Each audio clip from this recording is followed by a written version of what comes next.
সুপ্রিয় দর্শক মণ্ডলী, হাতিল আজকের সংবাদপত্রে আপনাদের সবাইকে স্বাগত জানাচ্ছি। দর্শক মণ্ডলী, আমাদের সঙ্গে রয়েছেন নাজমুল আশরাফ, সিনিয়র সাংবাদিক। নাজমুল, আপনাকে স্বাগত জানাচ্ছি স্টুডিওতে। ধন্যবাদ প্রতি ভাই।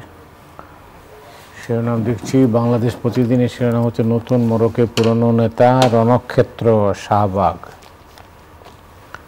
ইত্তেফাক, মহারাজ, মিরাজ, তোফাজ্জল ও কর্মকর্তারা মিলেমিশে ১৬৪৭ কোটি টাকা লুটপাট। সরকার ডিসেম্বরের মধ্যে নির্বাচনের প্রস্তুতি নিচ্ছে, প্রধান উপদেষ্টার সঙ্গে বৈঠক শেষে ফখরুল। কর্মজীবী ডিসেম্বরের মধ্যে নির্বাচনের আশ্বাস। ডেভিল হান্ট নিয়ে যেসব প্রশ্ন জারি আছে। কালের কণ্ঠ, ডিসেম্বরের মধ্যে নির্বাচন, সীমানা পুনর্নির্ধারণী ইসির মূল চ্যালেঞ্জ। ইনকিলাব, দ্রুত নির্বাচনী মঙ্গলজনক, দ্রুত নির্বাচন আদায়ে মাঠে নামছে বিএনপি। আমার দেশ, দুই প্রতিদ্বন্দ্বী নির্বাচন প্রস্তুতি। জাতীয় সংসদ নির্বাচনের সম্ভাব্য তারিখ ৬ ডিসেম্বর। কালবেলা, পালাই নাশকের দেশি বাজার খাচ্ছে বিদেশি পুঁজিপতিরা, ডিসেম্বরের মধ্যে নির্বাচনের প্রস্তুতি নিচ্ছে সরকার। দেশ রূপান্তর, ডিসেম্বরের মধ্যে ভোটের আশ্বাস। ৮৪ পুলিশ কর্তা গ্রেপ্তারের তালিকায়। The Business Standard, no investment growth this fiscal year, yet Bangladesh Bank expects inflation to shrink to 5% by next year. নির্বাচনের খবরাখবরই আছে, বিশেষ করে প্রধান উপদেষ্টার সঙ্গে বিএনপি মহাসচিবের সাক্ষাৎ নিয়েই সব কটা খবর। মহাসচিব যেটা বলছেন যে তারা ভেতরে ডিসেম্বরের মধ্যে নির্বাচনের কথা বলছেন এবং এই ধরনের একটা আশ্বাসের কথাও শোনা যাচ্ছে, ডিসেম্বরের মধ্যে ভোটের আশ্বাস, এরকম। এটা খুবই স্বস্তির একটা খবর। আমরা গত কিছুদিন ধরে, যদি হয় আর কি, হ্যাঁ মানে আমি আশ্বাসের প্রেক্ষিতে বলছি, যদি আশ্বাস বাস্তবায়ন হয় এবং বিএনপি মহাসচিব সহ যে প্রতিনিধি দল প্রধান উপদেষ্টার সাথে বৈঠক করে এসে বলেছেন যে সরকার আশ্বাস দিয়েছে। প্রধান উপদেষ্টা আশ্বাস দেওয়া কিন্তু অনেক গুরুত্বপূর্ণ বিষয়। তার আগে তিনি ডিসেম্বরে বা আগামী বছরের মাঝখানে এরকম বলেছিলেন। সেটাকে ডিসেম্বরের মধ্যে বলা মানে ৬ মাস এগিয়ে নিয়ে আসা। দেশে যে পরিস্থিতি চলছে, যেসব ঘটনা ঘটছে, যেগুলো নিয়ে প্রতিদিন সংবাদ হচ্ছে, আলোচনা হচ্ছে, বিশ্লেষণ হচ্ছে, জনমনে অসংখ্য প্রশ্ন আসছে এবং যত ঘটনা ঘটছে তার একটাও ইতিবাচক না। যদি আপনি বিগত কিছুদিন ধরে, বিশেষ করে ৫ই ফেব্রুয়ারি পর থেকে যা কিছু ঘটছে, সেই জায়গায় এই ডিসেম্বরে নির্বাচন হওয়া, দু একটি পত্রিকা একেবারে দিনক্ষণ, সম্ভবত আমার দেশ ৬ ডিসেম্বর উল্লেখ করেছে, হয়তো ভিতরে খবর তারা জেনেছে। ফলে ডিসেম্বরে নির্বাচন হবে, তার জন্য সরকার সম্মত আছে বা বিবেচনা করছে। তার একদিন আগে নির্বাচন কমিশনের সাথে বিএনপি বৈঠক করে আসছে, সেখানেও তারা নির্বাচন ব্যাপারে বলে আসছে। নির্বাচন কমিশনের পক্ষ থেকে দুটো বিষয় বলা হয়েছে, একটি হচ্ছে আপনার আসন সীমানা পুনর্নির্ধারণ, আরেকটা হচ্ছে ভোটার তালিকা হালনাগাদ করা। ভোটার তালিকা হালনাগাদ চলছে, এটি আর বড় চ্যালেঞ্জ মনে করছে না ডিসেম্বরের জন্য, কিন্তু সীমানা নির্ধারণের ব্যাপারে তারা বলেছে যে এটি হয়তো এই সময়ের মধ্যে শেষ করা নাও যেতে পারে। কিন্তু সীমানা নির্ধারণ কিন্তু অনেক বড় একটা কাজ। আপনি যখন কোনো একটি আসনকে কেটে আরেক আসনে যুক্ত করবেন বা অন্য একটা আসন থেকে কেটে আরেক আসনে দিবেন, তখন ওই আসনগুলোতে দীর্ঘদিন যারা রাজনীতি করেছে, নির্বাচন করেছে, ওই আসন নির্দিষ্ট এলাকার নির্দিষ্ট ভোটারদের তারা নিজেদের অবস্থান তৈরি করেছে। ফলে ওখান থেকে যোগ বিয়োগ হলে পরে তাদের আপত্তি থাকে। ফলে আপনি যদি ৩০০ আসনের সীমানা পুনর্নির্ধারণ করেন, যোগ বিয়োগ করেন, কাটাছেঁড়া করেন, তাহলে অনেক দল, অনেক প্রার্থী, অনেকে হয়তো মানতে চাইবে না। সেটি নিষ্পত্তি করা খুব জটিল। সেক্ষেত্রে এটা না করেও কিভাবে আপনার নির্বাচনটি সুষ্ঠুভাবে করা যায় সেটা হয়তো নির্বাচন কমিশন ভাবতে পারে।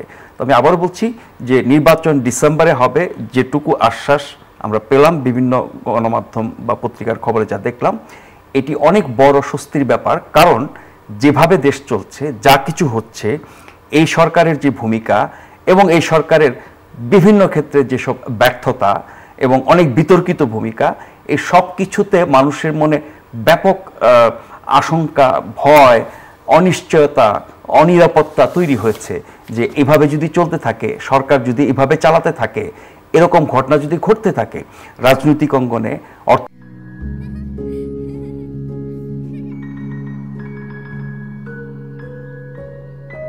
প্রতিদিন এমন ছোট ছোট মুহূর্তগুলো তৈরি করে জীবনের গল্প। Hatil, live and relive. অর্থনৈতিক অঙ্গনে, সামাজিক অঙ্গনে, তাহলে দেশটা হয়তো চরম বিশৃঙ্খল অবস্থার মধ্যে চলে যাবে। সেদিক থেকে নির্বাচন প্রক্রিয়া, যদি ডিসেম্বরে নির্বাচন হয়, তার কয়েক মাস আগে আপনার দিনক্ষণ হয়তো ঘোষণা হবে, অন্তত 3 সপ্তাহ আগে তফসিল ঘোষণা করা হবে। ফলে দেখা যাবে কি যে এই বছরের মাঝামাঝি পর থেকেই গোটা দেশ নির্বাচনী প্রক্রিয়া, নির্বাচনী আমেজের মধ্যে ঢুকে যাবে, সবাই নির্বাচন নিয়ে ব্যস্ত থাকবে। ফলে অন্যান্য যেসব অপকর্ম, হাঙ্গামা, অপরাধ, ভাঙচুর, নৈরাজ্য, হিংসা, হানাহানি, বিদ্বেষ, সেগুলো থেকে হয়তো সমাজ কিছুটা মুক্ত হবে। সেদিক থেকে আমি বলবো এটা একটা স্বস্তির খবর। অনেক ধন্যবাদ। আপনি জানেন যে ওই যেটা বাংলাদেশ প্রতিদিনের শিরোনাম দেখছি, ফের রণক্ষেত্র শাহবাগ। দেখেন, আমরা এই সরকার দায়িত্ব নেওয়ার পর থেকে 5ই আগস্টের পর থেকে অসংখ্য আন্দোলন, এগুলো নিয়ে আমরা অনেকবার কথা বলেছি। নানা শ্রেণী পেশার মানুষের আন্দোলন, নানানভাবে আন্দোলনের নামে শহর অচল করে দেওয়া, রাস্তা দখল করে রাখা, এখানে সেখানে ঢুকে পড়া, সচিবালয়, আদালত, এরকম গুরুত্বপূর্ণ জায়গা আপনার দখল করা, বঙ্গভবন ঘেরাও করা, এরকম অনেক ঘটনা ঘটেছে। এগুলো ঘটে ঘটে একটা পর্যায়ে এসে মোটামুটি একটা স্থিতিশীল অবস্থা তৈরি হয়েছিল। তারপরে হঠাৎ করে শেখ হাসিনার একটি ভাষণকে কেন্দ্র করে 32 নম্বর ধানমন্ডি 32 নম্বরের ঐতিহাসিক বাড়ি বঙ্গবন্ধু জাদুঘর, সেটি গুড়িয়ে দেওয়া এবং এরপরে সারা দেশে আওয়ামী লীগ নেতাদের বাড়িতে ভাঙচুর, হামলা, লুটপাট, এগুলো ঘটে ঘটে ঘটে ঘটে গাজীপুরে গিয়ে দেখলাম একটা ভিন্ন মোড় নিল। কারণ 32 নম্বর থেকে সারা দেশে আওয়ামী লীগের নেতাদের বাড়িতে হামলা, ভাঙচুর, লুটপাট, এগুলো একতরফাভাবে হয়েছে। সরকার নির্বিকার ছিল, পুলিশ নির্বিকার ছিল, প্রশাসন নির্বিকার ছিল, সেনাবাহিনী নীরব ছিল। ফলে তারা নির্বিঘ্নে এই কাজগুলো করতে পেরেছে এবং সেই কাজগুলো করার পক্ষে আমরা অনেককে সাফাই গাইতে দেখেছি। সরকারের সহযোগী শক্তি, সরকারের মূল শক্তি, যারা আন্দোলনের শক্তি বা গণ-অভ্যুত্থানের শক্তি। এরপরে গাজীপুরে এক জায়গায় প্রতিহত হলো সেই হামলা বা আক্রমণ করতে গিয়ে। সেই প্রতিহত হতে গিয়ে হামলাকারীরা আক্রান্ত হলো, জখম হলো। তাতে করে অভ্যুত্থানকারী নেতৃত্ব যেভাবে প্রতিক্রিয়া জানালো, যেভাবে তারা সরকারকে রীতিমতো ধমক দিল, স্বরাষ্ট্রমন্ত্রী শুধু পদত্যাগী, স্বরাষ্ট্র উপদেষ্টা শুধু পদত্যাগী চাননি, তার গায়েবানা জানাজাও পড়িয়ে ফেলা হয়েছে এবং প্রচণ্ড চাপ তৈরি করা হচ্ছে সরকারের উপর। তারপর সরকার বিভিন্ন বাহিনী প্রধানদেরকে নিয়ে বসে সিদ্ধান্ত নিল যে অপারেশন ডেভিল হান্ট তারা শুরু করবেন। তার মানে বাংলায় বললে যে শয়তান খোঁজার অভিযান। এখন শয়তান কারা? আপনার পত্রিকায় বোধহয় একটা শিরোনাম দেখছিলাম যে অপারেশন ডেভিল হান্ট নিয়ে প্রশ্ন জারি রয়েছে। এখন অপারেশন ডেভিল হান্টটা কখন শুরু হলো? যখন গাজীপুরে হামলাকারীরা আক্রান্ত হলো এবং তার প্রেক্ষিতে এরকম একটা অভিযান, তার মাধ্যমে সারা দেশে দুদিনে 1,500-এর বেশি আটক করা হয়েছে। প্রত্যেকের আলাদা পরিচয় আমরা না জানলেও মোটা দাগে জানি এগুলো মূলত পতিত সরকার বা রাজনৈতিক দলের নেতাকর্মী, আওয়ামী লীগ, যুবলীগ, নিষিদ্ধ ছাত্রলীগ, এদের বা তাদের সহযোগী যেভাবে বলি। তার মানে হচ্ছে সারা দেশে যারা আক্রান্ত হলো, যারা আক্রমণের শিকার হলো, যাদের বাড়িঘর ভাঙচুর করা হলো, লুটপাট করা হলো, তাদের লোকজনকে ধরা হচ্ছে। যারা আক্রমণ করলো, ভাঙচুর করলো, লুটপাট করলো, তাদের ধরা হলো না। তার মানে হচ্ছে আপনি যখন অপারেশন ডেভিল হান্ট বলেন, তাহলে ডেভিল বা শয়তান আপনার ভাষায় এই অভিযানের সারমর্ম যদি আমরা দেখি, আপনার ভাষায় যারা আক্রান্ত তারা হচ্ছে শয়তান, যারা আক্রমণকারী তারা হচ্ছে ফেরেশতা। তাদের বিরুদ্ধে আপনি কোনো ব্যবস্থা নিলেন না। একটি জায়গায় আক্রমণকারীরা যখন আক্রান্ত হলো, এরপর আপনি এই ব্যবস্থা নিলেন। ফলে এটি নিয়ে তো প্রশ্ন থাকবেই। এরকম একটি অভিযান, এই অভিযানের ফলাফল, এই অভিযানের লক্ষ্য, এই অভিযানে কতটা আইনানুগ, কতটা ন্যায় বিচার নিশ্চিত হবে, কতটা যৌক্তিক, মানুষ সেগুলোকে কিভাবে দেখছে, এই সরকারের ভূমিকা কি, এই অভিযান ফলাফল শেষ পর্যন্ত কি দাঁড়াবে, বলা হচ্ছে যতদিন পর্যন্ত না ডেভিল শেষ না হবে ততদিনই অভিযান চলবে। তো আমরা তো জানি যে পৃথিবীর আদিকাল থেকে কিয়ামত পর্যন্ত দুনিয়াতে শয়তান থাকবে। তো সকল শয়তান শেষ না হওয়া পর্যন্ত এই অভিযান চলতে থাকবে এবং সেই অভিযান যদি একতরফা একটি পক্ষের বিপক্ষে হয়, যাদের বিরুদ্ধে হচ্ছে, যাদের ধরা হচ্ছে, নিশ্চয়ই তাদের অন্যায় আছে, অপরাধ আছে, তাদের 16 বছরের বহু অপকর্ম আছে। সেগুলো তো আপনি আইনানুগ বিচার করবেন, আদালতের মাধ্যমে বিচার করবেন, আপনি ন্যায় বিচার করবেন।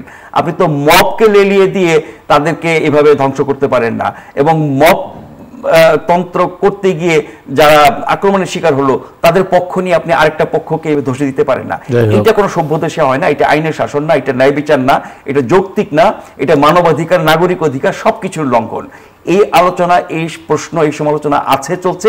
তারই প্রেক্ষিতে আমরা দেখলাম যে একজন গুরুত্বপূর্ণ উপদেষ্টা জনাব মাহফুজ আলম, যিনি ডক্টর ইউনূসের ভাষায় মাস্টার মাইন্ড গণ অভ্যুত্থানের, ফলে তিনি মূল নেতা, তার অনুসারী বাকিরা যাদেরকে আমরা অতি গুরুত্বপূর্ণ কাজে দেখি, কখনো কাজে কখনো অকাজে, আমি সমন্বয়কদের কথা বলছি, তাদেরকে তো তিনি সরাসরি কিছু বললেন না। তিনি মবের বিরুদ্ধে বলেছেন, তিনি হুঁশিয়ারি দিয়েছেন এগুলো আর সহ্য করা হবে না। তবুও তো এটা অ্যাপ্রিশিয়েট করতে নিশ্চয়ই এখন জনাব মাহফুজ আলম এই মবতন্ত্রের বিরুদ্ধে, মববাজির বিরুদ্ধে, যারা মব কালচার করছে, যারা এগুলোকে সহযোগিতা বা উস্কানি দিচ্ছে, তাদের বিরুদ্ধে উনি হুঁশিয়ারি দিলেন। কবে দিলেন সেটাতে পরে আসছি। তার আগে যারা এই কাজগুলোকে সহযোগিতা করছে, যারা হাতে কলমে এই কাজগুলো করছে, যারা ঘোষণা দিয়ে এই কাজগুলো করছে, যারা নিজের পরিচয় বীর দর্পে দিয়ে এই কাজগুলো করছে, তাদেরকে তো জনাব মাহফুজ আলম কিছু বললেন না। তিনি ভেগলি বললেন যে এই মববাজি চলবে না ইত্যাদি ইত্যাদি, কিন্তু যারা এর সাথে যুক্ত, যাদেরকে আমরা নেতৃত্ব দিতে দেখছি, যাদেরকে এই ব্যাপারে উস্কানি দিতে দেখছি, যাদেরকে প্রকাশ্যে এর সপক্ষে বক্তৃতা দিতে দেখছি, তাদেরকে তো তিনি বলতে পারতেন, তারা তো তার শিষ্য, তার অনুগত, তিনি মাস্টার মাইন্ড, তিনি মূল নেতা, তিনি গুরু, তাদের উদ্দেশ্যে কেন বলছেন? কিন্তু তিনি যেটা বলেছেন সেটা কিন্তু স্পিরিটটা তাই, স্পিরিটটা হলো যে এই কালচারটা চলবে সবার উপরে পরে। কিন্তু ধরেন যারা হাতে কলমে মাঠ পর্যায়ে এই কাজগুলো করছে, তিনি যদি নাম না ধরে অন্তত তাদের পরিচয় ধরে বলতেন, তাহলে তার একটা মেসেজ। আমরা কি চাই? আমরা চাই যে মবতন্ত্র যাতে না থাকুক, যাতে আইন শৃঙ্খলা স্বাভাবিক হয়, সবকিছু আইনানুগ ভাবে হয়, সবার অধিকার রক্ষিত। প্রতিদিন এমন ছোট ছোট মুহূর্তগুলো তৈরি করে জীবনের গল্প। হাদিল, লিভ অ্যান্ড রিলিভ। হয় অপরাধীর বিচার অবশ্যই হয়, অপরাধের শিকার যারা, তারা যাতে আপনার আক্রান্ত না হন বা আপনার কি বলে দুর্ভোগের শিকার না হন, আমরা সেটাই চাই। কিন্তু যেদিন উনি এই কথাটা বললেন, দুটি ঘটনা আবার সেদিনের আছে। শাহবাগে আপনি বলছিলেন কোথায় রণক্ষেত্রে পরিণত, হ্যাঁ বাংলাদেশ প্রতিদিন। এখন শাহবাগের ঘটনা সব পত্রিকা, টেলিভিশন, পুলিশের লাঠিচার্জ। তাহলে আমরা যখন মবতন্ত্র দেখি, উন্মাদতন্ত্র দেখি, উন্মাদ জনতার সর্বোচ্চ উন্মাদনা দেখি, হামলা ভাঙচুর, গুড়িয়ে দাও, কি বলে ধ্বংস করে দাও দেখি, লুটপাট সবকিছু দেখি, তখন পুলিশ নীরব থাকে, পুলিশ ঘুমায়, পুলিশের উপরে হুকুম থাকে না, পুলিশকে ডাকলে পাওয়া যায় না। আর যখন নিরীহ মানুষ তাদের দাবি দেওয়ার জন্য রাস্তায় নামে, তখন পুলিশ তাদের উপর ঝাঁপিয়ে পড়ে সর্বোচ্চ শক্তি নিয়ে। তাহলে এটা কোন পুলিশ? আমরা তো ফ্যাসিবাদের আমলে পুলিশকে দেখেছি নিরীহ মানুষের উপর এভাবে ঝাঁপিয়ে পড়তে। সেই পুলিশ অপরাধীর বিরুদ্ধে ঝাঁপিয়ে পড়ে না, চুপ থাকে, ডাক দিলে আসে না, দূরে থাকে, কাছে গেলেও মানে আপনার কি বলে নিষ্ক্রিয় থাকে। সেই পুলিশ আমরা দেখলাম যে যাদের নিয়োগ বাতিল হয়েছে, তাদেরকে যেভাবে আক্রমণ করা হলো, নারীদেরকে, তার আগে আমরা দেখেছি মাদ্রাসার শিক্ষকদেরকে একইভাবে আক্রমণ করা হয়েছে, তার আগে প্রাথমিক শিক্ষকদেরকে একইভাবে আক্রমণ করা হয়েছে, তার আগে আপনার আদিবাসীদের উপর আক্রমণ করা হচ্ছে। তার মানে যারা নিরীহ, যারা সশস্ত্র না, যারা উন্মাদনা দিয়ে যা কিছু করতে পারে না, সেই মানুষগুলো দাবি দেওয়া নিয়ে রাস্তায় আসলে আপনি তাদেরকে মেরে কেটে শেষ করে ফেলেন, আপনার সর্বোচ্চ শক্তিমত্তা আপনি দেখান, সেখানে আপনি আইন প্রয়োগ করেন। আর যারা দিনের পর দিন রাস্তা দখল করে মাস্তানি করে, মানুষের উপরে হামলা চালায়, শহর অচল করে ফেলে, নাগরিক জীবন দুর্বিষহ করে ফেলে, আর হামলা ভাঙচুর লুটপাটের কথা তো বললামই, তখন পুলিশ কোথায় থাকে? আমরা এই পুলিশ দিয়ে কি করিব? অনেক ধন্যবাদ। আপনি জানেন যে টিসিবির লাইনে কিন্তু এখন চাকরিজীবীরাও লাইনে দাঁড়াচ্ছেন, অর্থাৎ এখন মানে অর্থনৈতিক সংকটটা এখন চরমে। নিশ্চয়ই ধরেন বিগত ফ্যাসিবাদী সরকারের শেষ দিকে অর্থনৈতিক সংকট যেভাবে ঘনীভূত হচ্ছিল, তার একটা বড় সংকট ছিল দ্রব্যমূল্য। এবং নিম্নবিত্ত গরিব তো বটেই, মধ্যবিত্তরাও হিমশিম খেত। তাদের আয় রোজগার দিয়ে 3 বেলা ঠিকমতো খাওয়া, পরিবার লালন পালন করা, মৌলিক চাহিদা মেটানো, বাজার সওদা করা এবং একেবারে প্রয়োজনীয় জিনিসপত্র কিনতে পারা নিয়ে তারা হিমশিম খাচ্ছিল। সেই অবস্থাটি অভ্যুত্থান, তার পরবর্তী বাস্তবতা, আইন শৃঙ্খলা পরিস্থিতি, ধ্বংসযজ্ঞ সবকিছুর পরও কিন্তু এটা আস্তে আস্তে মনে হচ্ছিল যে নিয়ন্ত্রণে আসছে। কিন্তু দ্রব্যমূল্য কখনোই নিয়ন্ত্রণে আসে নাই, সিন্ডিকেট কখনো ধরা যায় নাই, ভাঙা যায় নাই। আওয়ামী লীগ চলে গেছে, সিন্ডিকেট কেন রয়ে গেল? এই সিন্ডিকেট আওয়ামী লীগ ভাঙে নাই, কারণ ভাঙতে চায় নাই। সেই সিন্ডিকেটের সাথে আওয়ামী লীগ সরকারের সম্পর্ক ছিল, তাদের লোকজনই সিন্ডিকেট করতো, লোকজনের পকেট কাটতো, দ্রব্যমূল্য বাড়াতো, যখন তখন যে কোনো জিনিসের দাম অস্বাভাবিক বাড়িয়ে তারা কয়েকদিনের মধ্যে লক্ষ লক্ষ কোটি কোটি টাকা মুনাফা নিয়ে দিত, সেই শক্তি সেই চক্র কেন এখনো আছে? এই সরকার যদি তাদেরকে না ধরতে পারে, অর্থ দুইটা দাঁড়ায়, এক, আপনারাও সেই সিন্ডিকেটের অংশ হয়ে গেছেন আওয়ামী লীগের মতো, অথবা সিন্ডিকেটকে আপনারা ভয় পান। তো সিন্ডিকেটকে ভয় পান, জনস্বার্থ রক্ষা করতে পারেন না, দ্রব্যমূল্য নিয়ন্ত্রণ করতে পারেন না, মানুষের জীবনে হাহাকার দূর করতে পারেন না, তাহলে আপনি কেন আছেন দায়িত্বে? আপনার দায়িত্বে থাকা নিয়ে তো প্রশ্ন মানুষ করতেই পারে। আপনারা এসছেন, মানুষ আশ্বস্ত হয়েছে যে অন্তত শেখ হাসিনার আমলের সরকারের চেয়ে ভালো কিছু হবে, এবং সেই দুর্নীতি, দুঃশাসন, আরো যত সময় তো দিবেন না, সময় তো যথেষ্ট দেওয়া হয়েছে মতি ভাই।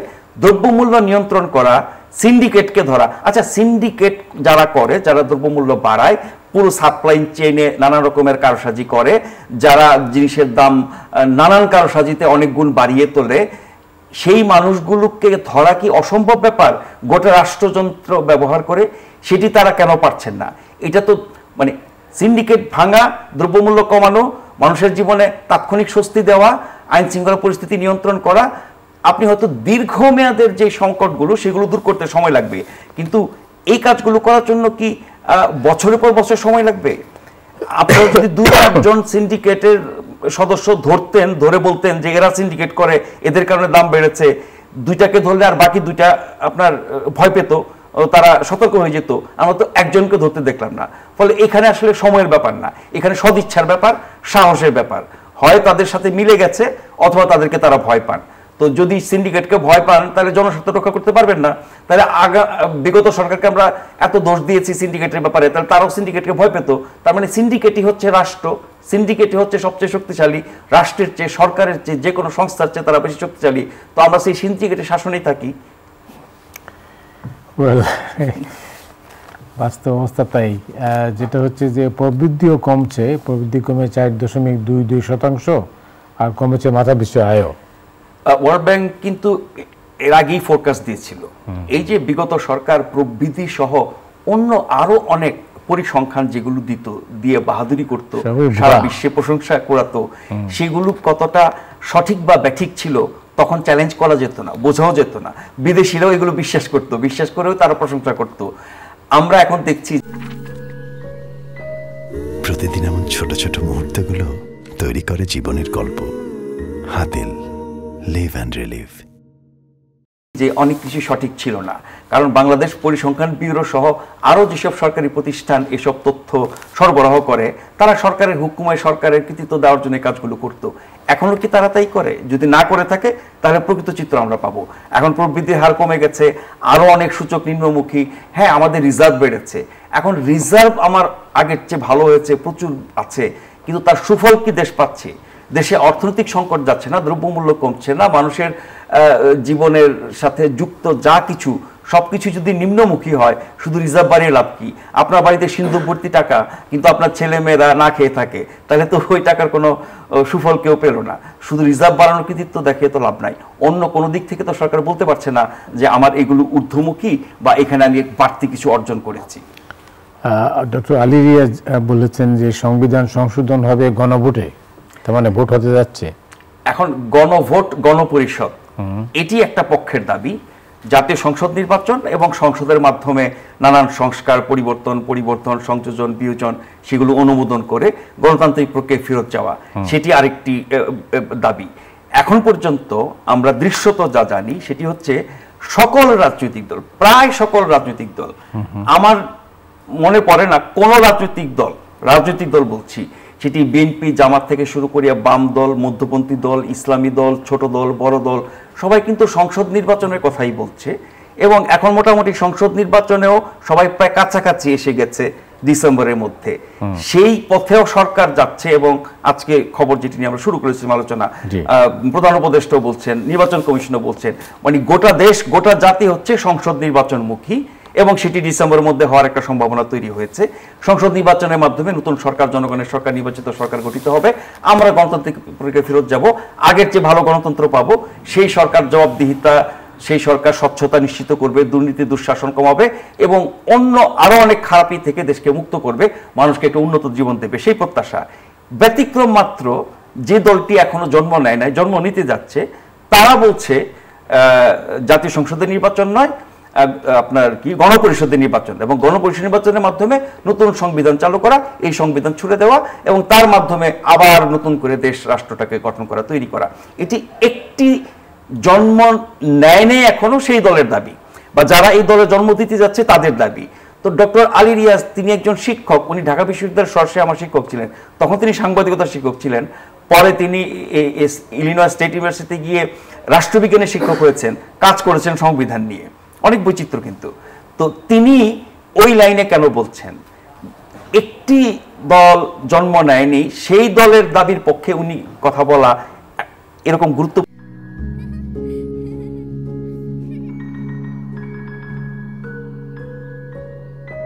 প্রতিদিন এমন ছোট ছোট মুহূর্তগুলো তৈরি করে জীবনের গল্প। Hatil, live and relive. কোন একটা কমিশনের প্রধান হিসেবে একজন বিজ্ঞ, অভিজ্ঞ গবেষক, লেখক, শিক্ষক, রাষ্ট্রবিজ্ঞানী, এবং এই কাজ করতে গিয়ে তিনি কিছুটা সংবিধান বিশেষজ্ঞ নিশ্চয় হয়েছেন। তো তিনি কেন ওই বক্তব্যটাকে, ওই দাবিটাকে পার্সু করছেন আমি ঠিক বুঝতে পারছি না।